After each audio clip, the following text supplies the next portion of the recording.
ओम नमः शिवाय। भक्तगण, आज मैं भोले शंकर के बारे में चर्चा करने जा रहा हूँ। एक समय की बात है, एक दिन रावण की माँ रावण से कहने लगी, पुत्र तुम कैलाश जाओ और कैलाश में जाकर के वहां से भोले शंकर को यहाँ लंका में ले आओ।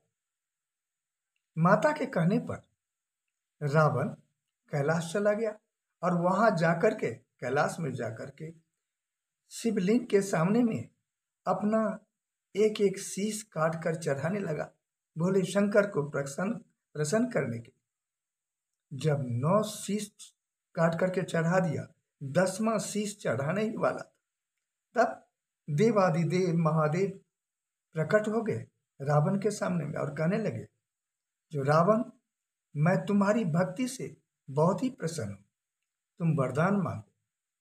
इस पर रावण कहने लगा, जो हे भोले शंकर, हे भगवान, मेरी माता चाहती है कि आप यहाँ से लंका में जाकर रहें, इसलिए आप मेरे साथ चलिए। इस पर देवादिदेव महादेव अपनी शक्ति से एक लिंग प्रकट करके रावण को दे दिए और कहने लगे, तो इसको लेकर के जाओ। लेकिन उसने नहीं माना, बोला जो आप देह स्वरूप चलिए।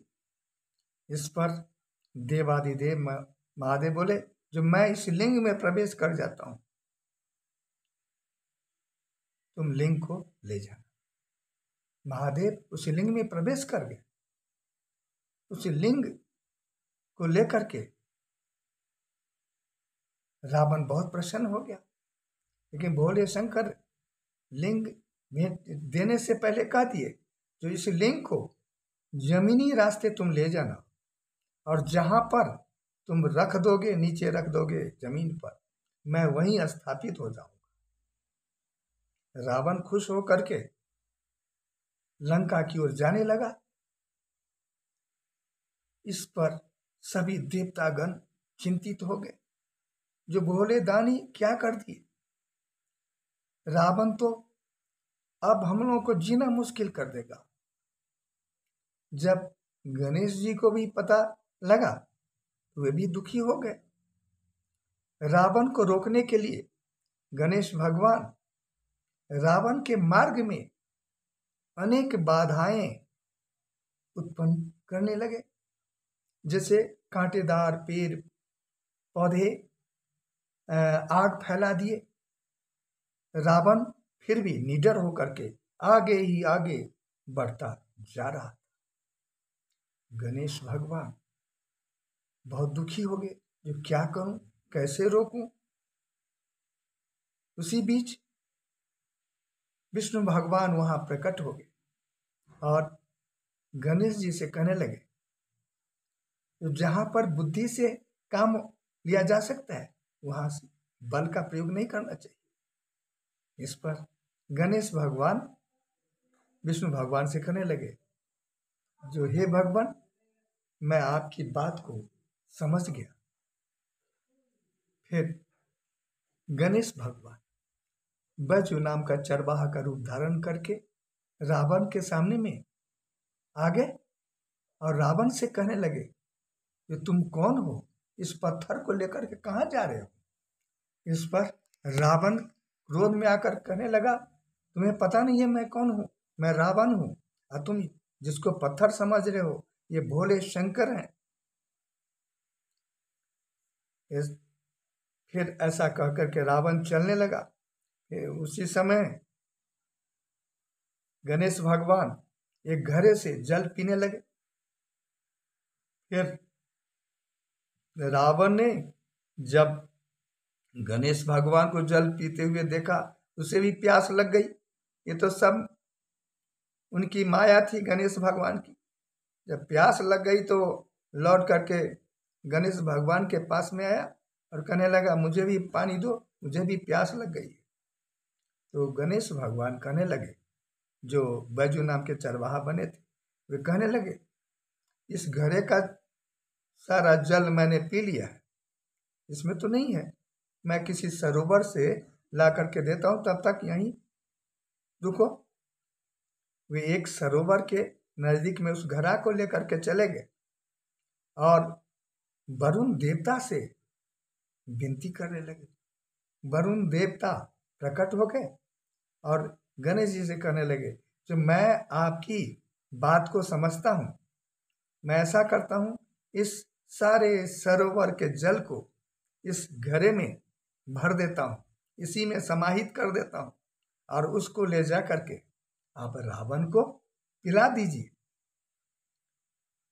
उस घड़े में उस सरोवर के सारे जल को भर दिए वरुण देवता और उस घड़े को लेकर के गणेश भगवान रावण के पास में आकर रावण को दे दिए। रावण उस घड़े का सारा जल पी लिया। कुछ देर के बाद में उसे बहुत जोर से पेशाब लग गया और रावण गणेश जी से कहने लगे, जो हे भाई ऐसा करो, तब तक इस लिंग को अपने हाथ में रखो, मैं पेशाब करके आता हूँ। गणेश भगवान उस लिंग को अपने हाथ में ले लिए और कहने लगे, भाई जल्दी वापस लौट के आना, नहीं ज़्यादा देर तक मैं इसको अपने हाथ में नहीं रख सकता हूँ, इतना भार उठा के नहीं रख सकता हूँ। पेशाब करते करते शाम होने लगी। तब गणेश भगवान उस लिंग को वहीं पर स्थापित कर दिए, जो झारखंड में देवघर नाम से जाना जाता है, और अंतर्धान हो गए गणेश भगवान। जब रावण लौट के आया तो देखा तो वहां पर वो चरवाहा नहीं है, चला गया और ये लिंग यहीं पर स्थापित हो गया। तब गुस्से में आ गया, मन में सोचने लगा, ये जरूर भोले शंकर की चाल है। वो जोर जोर से कहने लगा, हे भोले शंकर, तुमने मेरे साथ धोखा किया है। इस पर भोले शंकर प्रकट हो गए और कहने लगे, हे रावण, मैंने तुम्हें पहले ही कह दिया था, जहां पर तुम मुझे रख दोगे वहीं पर मैं स्थापित हो जाऊंगा, इसलिए मैं यहीं पर स्थापित हो गया हूं। अब तुम यहां से मुझे कहीं नहीं ले जा सकते। जब लिंग वहां स्थापित हो गया तो सभी देवतागण प्रसन्न हो गए और गणेश भगवान और विष्णु भगवान का जय जयकार करने लगे। गणेश भगवान बैजू नाम के चरवाहा बने थे, इसलिए उस जगह का नाम बैजनाथ धाम पड़ा। कहा जाता है उस धाम में जो भी प्राणी, जो भी भक्त सच्चे मन से जा करके उनकी पूजा आराधना करता है, उसके सारे कष्ट दूर हो जाते हैं, उसे मनवांछित फल प्राप्त हो जाता है। क्यों न हम लोग भी वहां जा करके उनकी पूजा आराधना करें। तब तक के लिए आज्ञा दीजिए, फिर अगले वीडियो में मिलेंगे। जय भोलेनाथ।